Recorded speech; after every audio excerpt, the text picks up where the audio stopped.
Actually, Poland gets involved. for the tankers in the chat, I do have a couple questions. From what I understand about shaped charges, right, is it's not an actual explosive. It's a jet of liquefied metal that is so hot that it cuts through the armor of an armored vehicle. So why is the Abrams Well, you're talking about a high explosive anti-tank. Yes.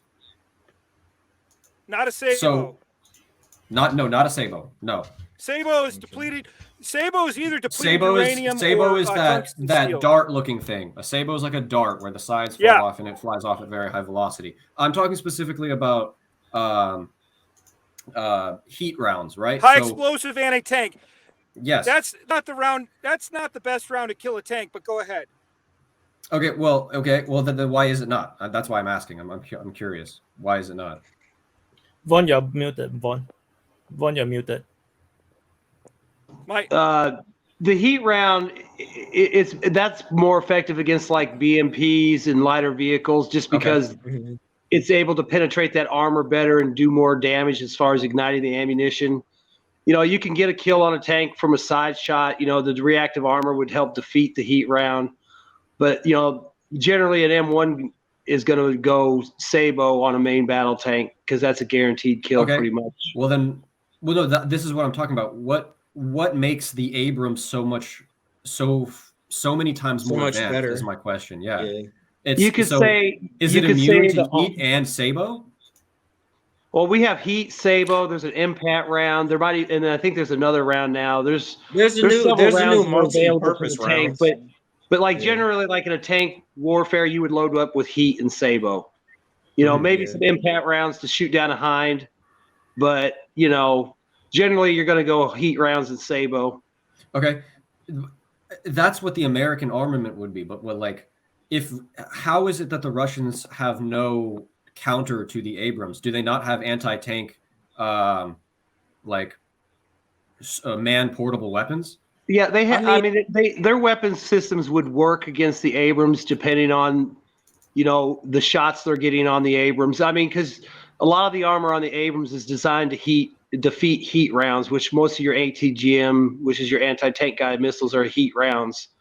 Now, top attack rounds, you know, the M1's not going to be as well protected as, say, maybe some of the Russian tanks that have the reactive armor on top. But, you know, you look at the Javelin, the TOW-2 is a top attack. I mean, it's just I think one of the other advantages of the M1 is the way we operate. You know, when the United States Army operates the M1 tank, you know, I'm going to push my radio and I'm going to call in MRLSs. I'm going to call in A-10s. I'm going to call in whatever the fuck I need to call in to clear the path in front of me.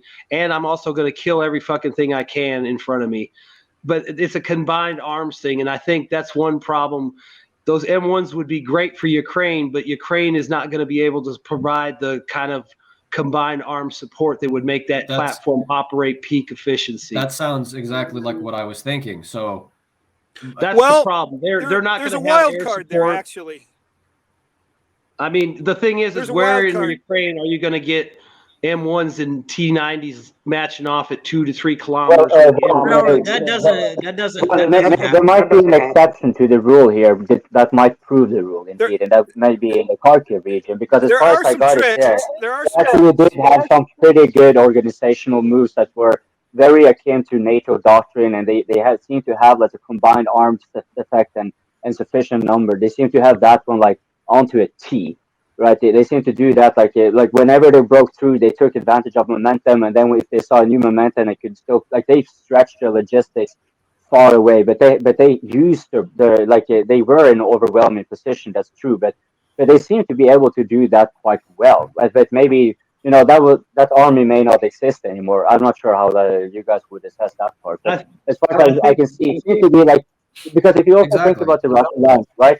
In the Russian lines, you have the I think it is the LPR at the north and the DPR at the south, and then in the center you have Wagner around the Bakhmut area, right? These are not the same kind of fighting forces, and then you have the Russian regulars are also kind of dispersed, right? And so mostly in the Kherson region, perhaps, if anything, right? Well, the reason I bring this up is kind of back to what William was talking about earlier. William, you were saying that the M1, at least on paper, would fundamentally destroy from what I understand, at least how you're saying, it would fundamentally destroy any resistance the Russians could put up against it. If tank on tank, it should dominate. Right, but that was what I was trying to get at. Tank on tank is rare, though. Yeah, you're never going to see tank on tank. You're going to see tank on 1,000 artillery rounds. Very rare. Yeah, it's not going to be like Desert Storm where you're going to have M1 facing off at 3,000 meters. And it has to do with non-exportable technology. Yeah. The non-exportable technology is a satellite uplink. That satellite uplink can be attached to any type of equipment, including anti-artillery radar. You can actually program these things. If Abrams shows up, and I've said this to pro-Russian and pro-Ukrainian, if Abrams shows up on the battlefield, they're there to win. And the Polish, with the capabilities that they're being equipped with, are either going to be one of two things. They're either there to act as a negotiation tool to get the Russians to go to the negotiation table, because Russia knows everything that I know, and I know that Poland would actually, people are going to take exception to this, would defeat Russia with the army that they are preparing and have about half prepared. This is interesting. It's a wild card. I didn't see this coming, but Poland's. Hopefully, it's just a threat to get the Russians to go to the negotiation table, and we can end this carnage. Again, but before I forget, I'd like to answer what I know about Leo's question.